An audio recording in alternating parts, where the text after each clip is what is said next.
If you're a mid-level to C-suite leader who wants to own your growth and figure out your next small, brave move to achieve your leadership goals, you are in the right place. Welcome to the Small Brave Moves podcast, a weekly deep dive on how to be braver in leadership and in life for exceptional results. I'm your host, Nicole Bianchi, best-selling author, certified master executive coach, NSA certified speaking professional, chief bravery officer, and tough talk expert. If you're ready to become a better, braver, and more authentic leader, let's dive in. Welcome back to the Small Brave Moves podcast. This is the place where we explore the tiny acts of courage that really transform leadership, teams, and culture. And today we're talking about something that just sits at the heart of great leadership, and that's communication. So not the polished corporate grind that you're probably used to. I'm talking about the conversations that leaders know they need to have, but keep putting off. Because here's the truth. The quality of your leadership is often determined by the conversations you're willing to have and how soon you're willing to have them. Not your title, not your strategy, not even your experience. It's your conversations. And more specifically, the ones you're avoiding. And avoiding conversations is expensive. So let me ask you something. When was the last time someone at work said something that meant one thing to them and something completely different to you? Maybe someone said, "Can I give you some feedback?" And suddenly your stomach did that somersault.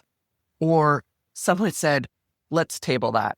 And you're wondering, do you mean until next Tuesday or until the end of time? Or someone says, "We're all aligned." And you're sitting there thinking, aligned on what planet? This happens. And this happens more than we realize. Not because people are bad communicators, but because we're often speaking different languages, even when we're using the same words. And when teams don't have a shared language for communication, things just get messy. People talk about each other instead of talk to each other. Feedback becomes threatening. Small issues turn into big ones and fast.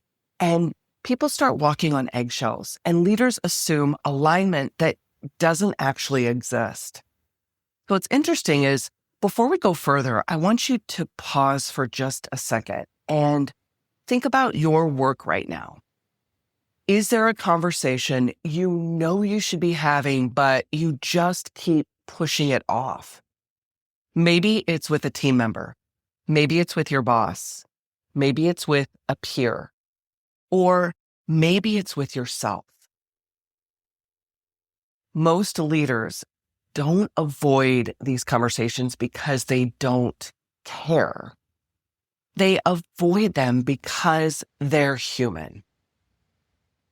We worry about saying the wrong thing. We worry about damaging the relationship. And we worry about creating this tension. So instead, we just delay. Well, here's the leadership reality. The longer we wait to have the conversation, the heavier it becomes. And what could have been a 5-minute clarification turns into 6 months of just pure frustration.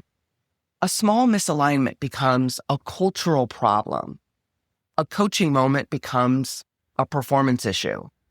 And it's not because leaders are bad people. It's because the conversation just didn't happen soon enough.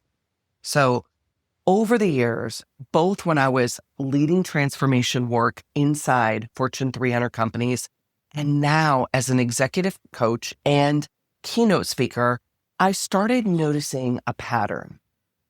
Many of the leadership challenges organizations face aren't really about strategy. They're about communication avoidance.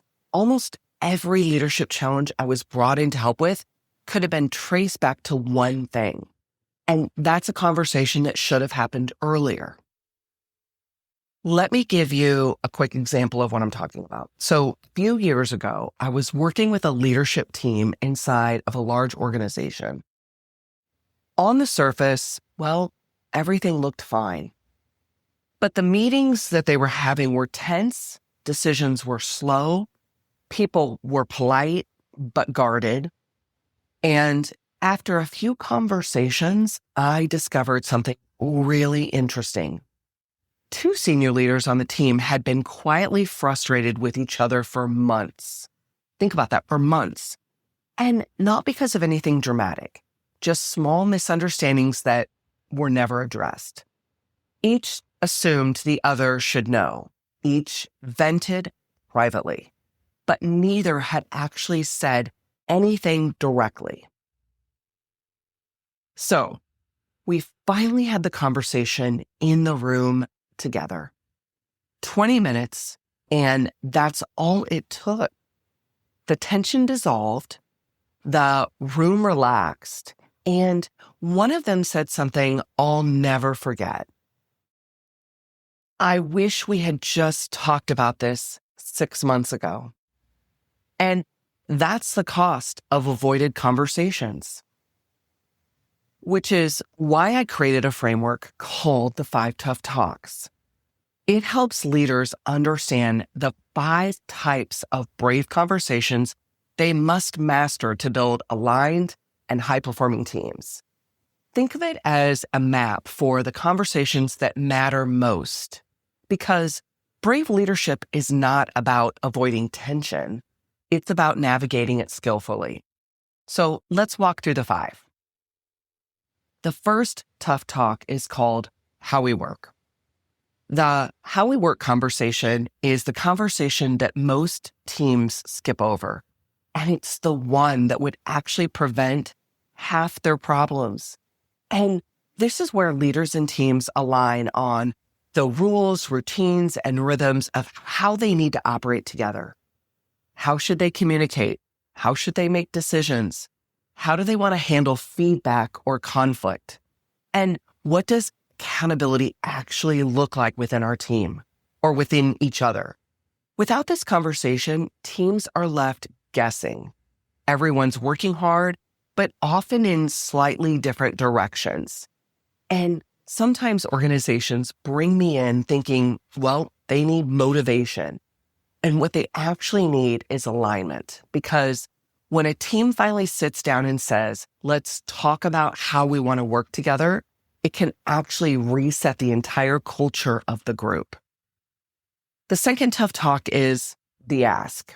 And this is the conversation where you clearly request what you need: help, resources, support. Maybe it's clarity, recognition. You'd be amazed at how many leaders struggle with making an ask. I once coached a leader who was exhausted. Her team was overloaded. Projects were behind, no surprise. And she kept telling herself, I should be able to handle this. And what's so fascinating about this is when we unpacked it, we realized something, and it was really clear. She hadn't actually asked for any help, not from her boss, not from her peers, and not from her team. So she was waiting for someone to notice. And if we're waiting for somebody to notice, then we might be waiting a long time. So we practiced one sentence, just one. And we said, I need to make an ask. That's simple. I need to make an ask. She said it in her next leadership team meeting. And her boss responded with, why didn't you just say something sooner? And that one sentence unlocked resources she had needed for months. Strong leaders don't carry everything alone. They know how to ask. The third tough talk is the what's going on conversation. And this conversation happens when you're noticing a shift. A shift, maybe somebody's behavior changes or their performance is changing, and something just feels off. Maybe it's between your relationship. You were in alignment, now you're out. And many leaders ignore this moment in hopes that it will just resolve itself. But great leaders lean into curiosity instead. One leader I worked with noticed a top performer suddenly pulling back. Deadlines were slipping, energy was dropping, and at first she assumed the employee was disengaging. But instead of jumping to conclusions, she asked one simple question. She said, "Hey, I've noticed a shift. Talk to me about what's going on here."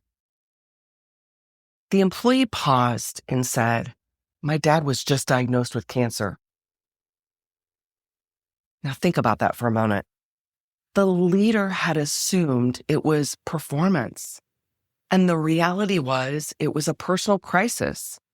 And that conversation, it just changed everything. Workload shifted, support increased, especially during that time. And the employer said it was the moment that they knew their leader truly had their back. And that's the power of being curious, especially in the what's going on conversation. The fourth tough talk is being better. And this conversation happens when we're seeing a pattern be formed. Something needs to improve, and it needs to be addressed directly. But this conversation isn't about criticism. It's about growth. And it's about saying, I care enough about our work and our relationship to talk to you about how we can do this better. And finally, the toughest conversation of all, that's the moving on conversation. This is when something simply isn't working anymore at all. It's a role, maybe a project, maybe even a partnership or a relationship. And sometimes the bravest thing a leader can do is acknowledge that the path forward needs to change. Handled poorly, this conversation can damage trust. Handled well, it preserves dignity and clarity for you both. So, now, here's the key insight. When teams get good at the first three conversations, the how we work, the ask, the what's going on, the last two become so much easier and far less frequent because problems are addressed long before they become crises. And that's the power of brave communication. But something else powerful happens when teams learn this framework, the 5 tough talks. They develop a shared language, and suddenly you hear things like, I need to make an ask, or I think we need a what's going on conversation together. Let's revisit our rules, routines, rhythms, our agreements, or I think it's time for a moving on conversation. What I love about this is, to outsiders, it might sound like code. And inside the team, it really creates clarity. It takes all the guesswork out. There's no tiptoeing, just honest communication. Today, I help organizations build this shared language in several ways. Sometimes it starts with a keynote that introduces leaders to the 5 Tough Talks framework. Then we go deeper with workshops where teams actually practice these conversations together. Many organizations use the 5 Tough Talks book and workbook to build these skills internally within their teams. And for executives navigating particularly high-stakes leadership challenges, we work together through one-on-one coaching to prepare for those conversations that matter the most. Because brave leaders don't avoid the tough conversations. They prepare for them. They practice them. They rehearse them. And then they lead them. Before we close, I want to ask you one question. What conversation have you been postponing that your leadership actually requires? Start there, because brave cultures aren't built in these big moments. They're built in conversations, one small brave move at a time. Thanks for joining me today. And if this episode resonated with you, be sure to subscribe, leave a review, share it with a fellow leader or team who might need this framework. I'm grateful for this work and grateful for you listening. Until next time, keep making those small, brave moves. Thank you for joining me for this episode of the Small Brave Moves podcast. If you're wanting to take this work even deeper, I'm here to help. From engaging in inspirational keynote speeches to transformational coaching and workshops for leaders and teams, page-turning books, online courses, and enlightening leadership development retreats. There are so many ways that we can work together to take your leadership to the next level. For more information, check out the show notes, and let's do this together, one small brave move at a time. See you next week.